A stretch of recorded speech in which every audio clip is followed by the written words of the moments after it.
हरियाणातील बाबा रामपाल प्रकरणानंतर भोंदू आणि भामट्या बाबांचा मुद्दा पुन्हा ऐरणीवर आलाय। लोकांच्या श्रद्धेशी खेळ करून आपलं उखळ पांढरं करून येणारे अनेक भामटे बाबा बुवा आपल्या आजूबाजूला वावरत असतात। महाकुंभ मेळ्याची परंपरा असलेल्या आणि मंदिरांचं शहर अशी ओळख असलेल्या नाशिक शहरात तर अशा भामट्या बाबांचा वावर फार मोठ्या प्रमाणावर वाढलाय। यातले काही प्रतिष्ठित राजकारणी म्हणूनही मिरवून घेतात। नाशिकमधील अशाच एका भामट्या महंताचा आज आम्ही पर्दाफाश करणार आहोत। महंत की भामटा या विशेष कार्यक्रमात।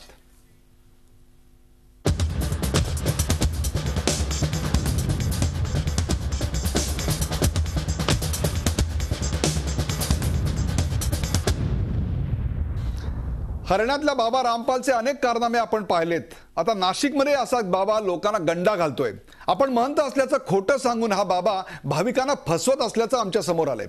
कुंभमेळा तोंडावर आल्यामुळे अशा स्वयंघोषित महंतांचा वावर सध्या नाशकात वाढतोय। अशा भामट्या महंतांपासून सावध राहण्याचं आवाहन झी24 तास करतंय, कारण याच्या विरोधात एक शब्द बोलायची देखील हिम्मत तिथले राजकारणी, नगरसेवक अथवा प्रशासन कोणीही दाखवत नाहीये किंवा आध्यात्मिक क्षेत्रातली माणसंही दाखवत नाहीये।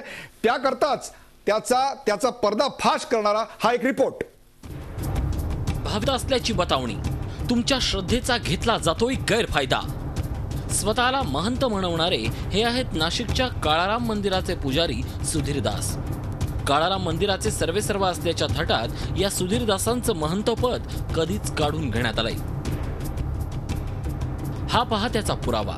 हे पत्र आहे 2008 मधलं रामानंदीय निर्वाणी आखाड्याचं। 6 वर्षापूर्वीच सुधीरदास यांचं महंतपद काढून घेण्यात आल्याचं या पत्रात स्पष्ट दिसतंय। एवढं होऊनही हे सुधीरदास महंत म्हणून सगळीकडे मिरवत असतात। मध्यंतरी या सुधीरदासांना महामंडलेश्वर असल्याचा साक्षात्कारही झाला होता। मात्र नाशिकमध्ये खरे महंत कोण आहेत, चतुशृंगी आखाड्याच्या चरणदास महाराजांच्या या प्रतिक्रियेवरून स्पष्ट होतं। प्रमुख महंत म्हणजे महंत श्री रामनारायण दासजी खलारी बाबा तपोवन, श्रीमहंत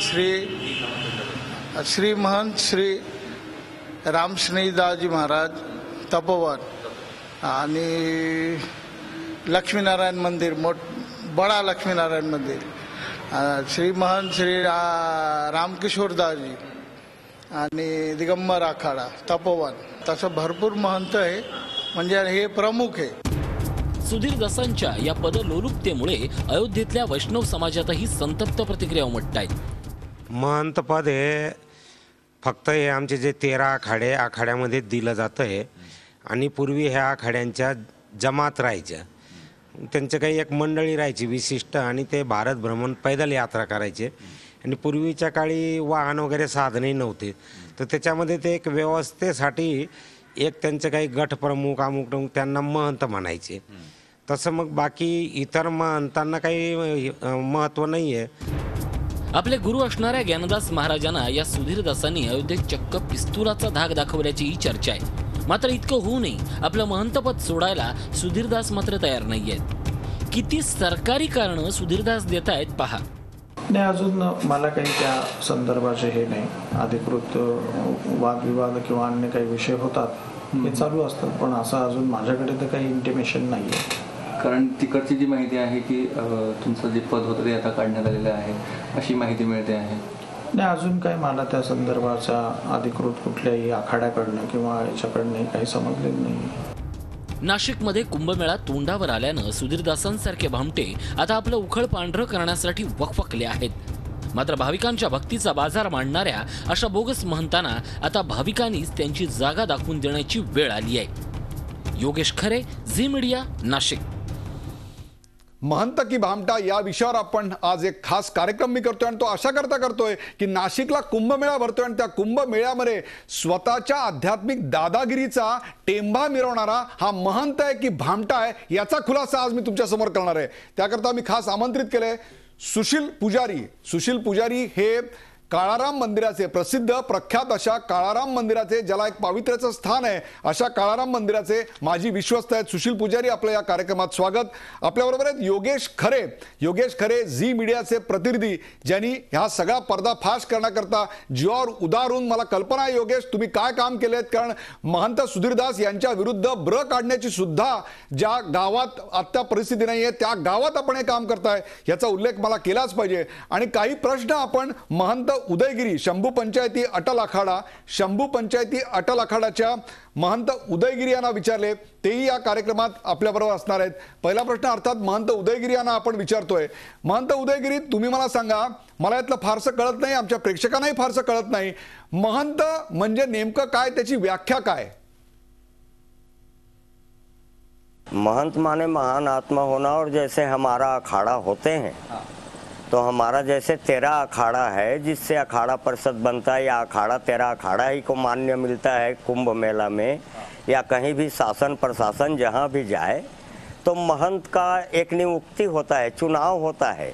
जो अखाड़ा में 200, 500, 1000, 10,000 साधु है, उन सभीों को साथ में लेकर के चलना और अपना रमता पंच, अपना जमात को घुमाना और वो दायित्व को लेना, उसमें देखते हैं लोग कि विश्वास करते हैं कि ये सब प्रकार से समर्थ है, त्यागवृत्ति है, इसमें त्याग है और ये साधुओं को सब ले करके चल सकता है. फिर उस व्यक्ति को अखाड़ा का पंच कमेटी ने नियुक्त करता है कि इसको श्री महंत का उपाधि दिया जाता है या महंत का उपाधि दिया जाता है, और इस प्रकार से उस पद को चयन करते हैं.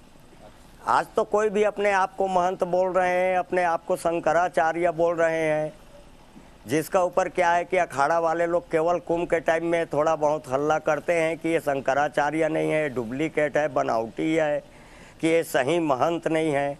बाकी 13 अखाड़ा का जो महंत होते हैं, सेक्रेटरी होते हैं, वो सबको प्रमाण पत्र है अपना पंचायती. जैसे रजिस्ट्रेशन होता है तो रजिस्ट्रेशन में भी वो लोग का नाम होता है, सूचीबद्ध होता है, उसको हम लोग महंत मानते हैं. ऐसे नाम कोई भी लगा दे उसको हम महंत नहीं मानते हैं. नाव लागल्यानं कोणी महंत होत नसतो. तुम्ही एक अतिशय उदयगिरी महाराज चांगला शब्द वापरला, तो म्हणजे डुप्लिकेट. नावं अनेक लोक वापरत असतात, तसाच हा डुप्लिकेट आहे का, हा माझा सवाल आहे. नाशिकमध्ये कोणी बोगस महंत आहेत का? तुम्ही सुधीरदास यांना महंत मानता का? सुधीरदास जी ऐसे महंत बोल रहा है, अपना अखाड़ा के महंत होगा तो वो अपना प्रमाण पत्र दिखाना चाहिए. नहीं, सुधीरदास जी तो एक काला राम मंदिर का पुजारी है और ब्राह्मण है. बाद में वो कैसे दीक्षा लिया ज्ञानदास जी से और क्या किया, जो कि अपना नाम में दास लगाने लगा. और सुधीरदास जी महंत क्या, वो तो नेता भी बन जाते हैं, टाइम पे चुनाव लड़ने के लिए भी खड़ा हो जाते हैं.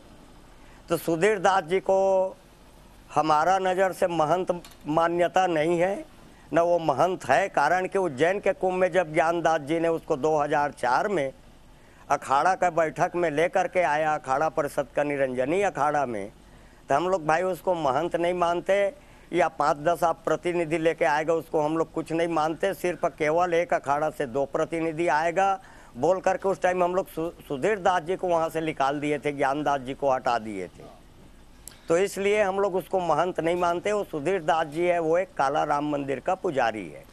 ते फक्त काळाराम मंदिराचे पुजारी आहेत, कोणीही महंत नाहीत. आणि महंत हा त्यागी वृत्तीचा मनुष्य असतो, आणि त्याहीपेक्षा सुद्धा सर्व साधू संतांचं जो नेतृत्व करू शकतो त्याला महंत पद हे मिळत असतं. आणि अशा प्रकारची कुठलीही गुणवत्ता या माणसामध्ये नाही. आणि यांच्याबरोबरची हल्ली धक्कादायक बातमी म्हणजे त्यांनी पिस्तुलाचा वापर करून धाकदपटशा दाखवला होता. आपल्याबरोबर सुशील पुजारी आहेत, नाशिकच्या प्रख्यात अशा काळाराम मंदिराचे मुख्य माजी विश्वस्त आपल्याबरोबर आहेत.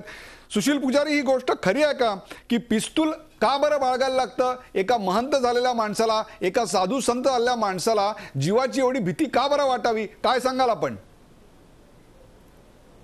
असं आहे की मुळात आम्ही काळाराम संस्थांतर्फे त्यांना काही महंत बनवलेलं नाही. दुसरी गोष्ट अशी की आम्ही त्या महंत पदाला काही मान्यता दिलेली नाही.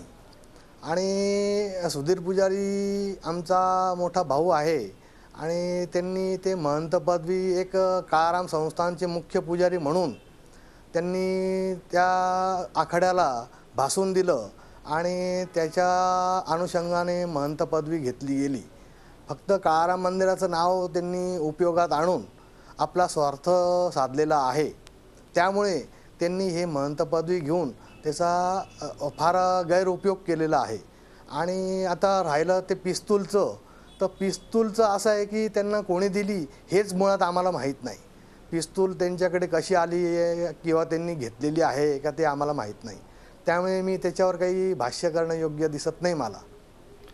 आपल्याबरोबर योगेश खरे आमचे प्रतिनिधी. योगेश खरे, मला तुमचं अभिनंदन केलं पाहिजे, कारण नाशिक सारख्या ठिकाणी अशा प्रकारे महंत सुधीरदास जे निवडणुकीला उभे होते त्यांच्याबद्दल अशा प्रकारचा इन्व्हेस्टिगेटिव्ह रिपोर्ट सादर करणे ही काही साधी सोपी गोष्ट नव्हती. आणि हाच माझा प्रश्न आहे की एवढी सांस्कृतिक, एवढी धार्मिक, एवढी आध्यात्मिक, जे काय नाव द्याल ते, पण ही दहशत या गावात या व्यक्तीमुळे का बरं निर्माण झाली? असं काय आहे या सुधीरदास मध्ये की सगळेजण त्याचे दास व्हायला बघतात किंवा हा त्यांना दास करू इच्छितो?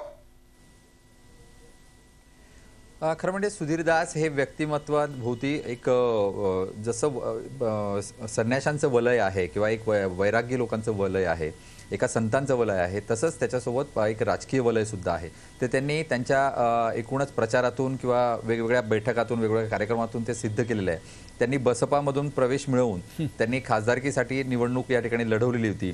त्यातूनच हे लक्षात येत आहे, आमदारकीसाठी आणि खासदार, तर यातूनच ते लक्षात येत आहे की त्यांचं एक पॉलिटिकल बॅकग्राऊंड आहे. आणि महत्त्वाचं म्हणजे एक आर्थिक स्थिती भक्कम असल्यामुळं एकूण सर्वच संत जे आहेत किंवा आखाडे आहेत हे त्यांच्या अखत्यारीत येतात असं दिसून येतं. कुणीही त्यांना त्यांच्या विरोधात बोलायला तयार होत नाही. म्हणजे ज्यावेळेस आम्ही आखाडा परिषदचे महंत, श्रीमहंत किंवा महामंडलेश्वर यांना विचारलं त्यावेळेस त्यांनी सुद्धा त्यांचं नाव घेण्यास नकार दिला.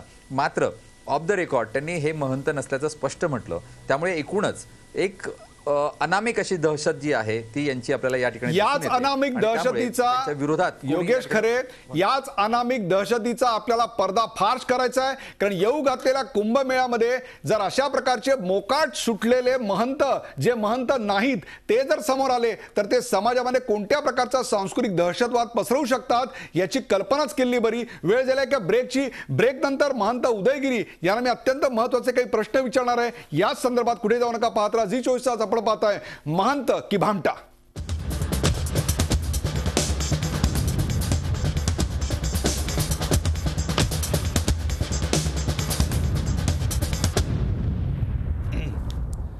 महंत की भामटा या कार्यक्रमात आपल्याबरोबर महंत उदयगिरी आहेत. महंत उदयगिरी, मला तुम्ही सांगा,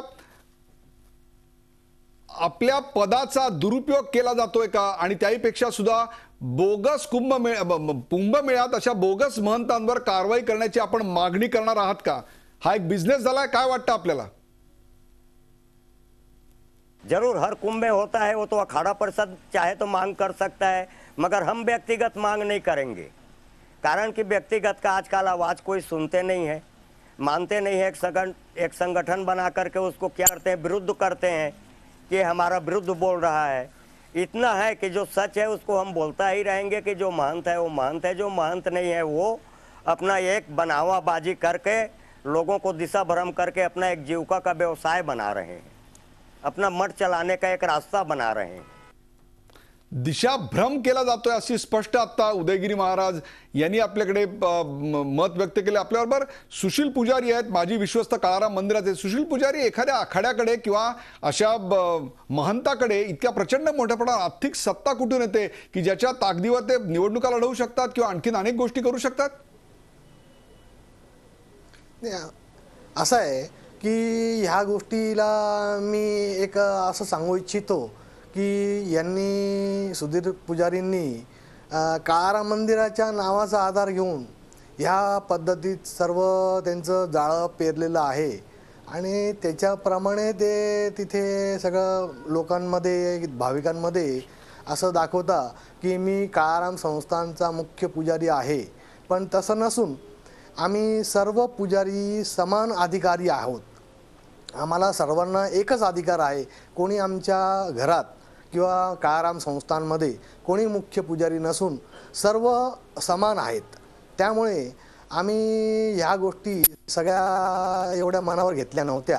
पण आता मी गेल्या 8-15 दिवसांपासून पाहतोय की वेबसाईटवर किंवा ट्विटरवर किंवा फेसबुकवर अशा ठिकाणी ह्या सुधीर पुजारींनी मी महंत काळाराम संस्थानचा आहे, मुख्य पुजारी आहे असं लोकांना भासवणं मी पाहिलं.